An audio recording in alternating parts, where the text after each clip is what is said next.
சற்று முன் கிடைக்கப்பெற்ற மிக முக்கியமான செய்தி ஒன்று வெளியாகியுள்ளது. அதிமுகவின் முன்னாள் மூத்த பெண் அமைச்சர் ஓ பன்னீர்செல்வம் அணியில் இணைந்திருப்பதாக தகவல்கள் கிடைக்கப்பெற்றுள்ளது.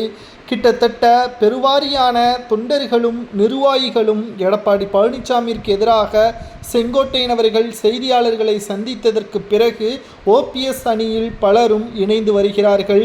தற்பொழுது எடப்பாடியின் அடுத்த கட்ட நகர்வு என்ன, அதிமுகவின் நிலைமை எப்படி மாறப்போகிறது, செங்கோட்டையன் கூறியது சரியா தவறா என்பதை தான் இந்த வீடியோவில் முழுமையாக நாம் தெளிவாக பார்க்க போகிறோம்.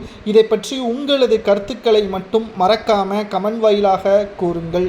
அதிமுகவில் எடப்பாடி பழனிசாமியின் ஆதரவாளராக செங்கோட்டையன் அவர்கள் இருந்தார். கடந்த 4.5 ஆண்டுகளாக திடீரென்று செய்தியாளர்களை சந்தித்து அதிமுகவில் இருந்து விலக்கியவர்களை மீண்டும் இணைக்க வேண்டும் என்று தெரிவித்ததற்கு மிக முக்கியமான காரணமே தொகுதிகளில் 2-3 அணியாக இருப்பதற்காக தற்பொழுது தொண்டர்களுக்கிடையே மோதல்கள் இருப்பதன் காரணமாக பூத் கமிட்டிகளை சரியாக நிர்வாகம் செய்ய முடியவில்லை.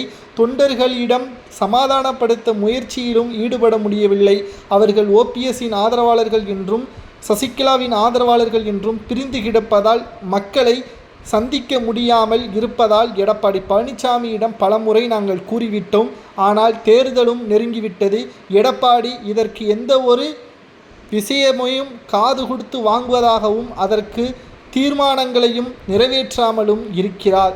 இதனால்தான் நான் மக்களிடமே இதை பற்றி தெரிவித்து விட்டேன், எனது மனதில் உள்ளதையும் தெரிவித்து விட்டேன் என்பதையும் செங்கோட்டையன் அவர்கள் தெரிவித்து 10 நாட்கள் எடப்பாடிக்கு நாங்கள் நேரம் கொடுக்கிறோம் என்பதையும் தெரிவித்திருந்தார். மறுநாளே எடப்பாடி பழனிசாமி அவர்கள் செங்கோட்டையன் வகித்த மாவட்ட செயலாளர் பதவி, மிக முக்கியமான கோபிச்செட்டிப்பாளையத்தின் அதிமுகவின் நிர்வாக பொறுப்புகள் அனைத்திலும் இருந்தும் எடப்பாடி பழனிசாமி அவர்கள் செங்கோட்டையனை நீக்கினார். இது செங்கோட்டையன் எதிர்பாராத ஒன்றாகவே மாறியது.